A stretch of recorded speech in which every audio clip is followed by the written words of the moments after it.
The overall goal of the following experiment is to analyze the structure-activity relationships of synthesized arthropod neuropeptides on their cognate GPCRs.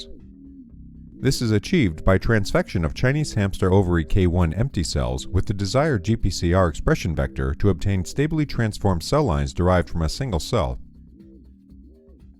As a second step, the stable cell line is transfected with the aquarin plasmid, which carries the reporter gene aquarin for measuring intracellular bioluminescence in the calcium bioluminescence plate assay. Next, the calcium bioluminescence plate assay is performed in order to determine cytoplasmic calcium levels upon peptide ligand application to these recombinant cells.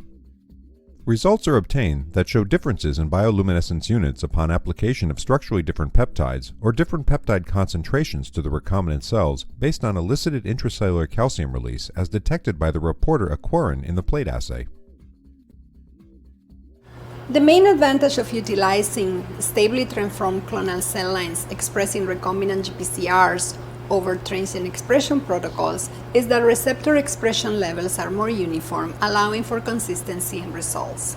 Further, the targeting of the apoequorin protein to the mitochondria allows sensitive calcium measurements through bioluminescence. Demonstrating the experiment today will be two graduate students, Hsiao-Ling and Cymon Kersch, as well as a postdoc, Suparna Taneja-Bageshwar, from my laboratory.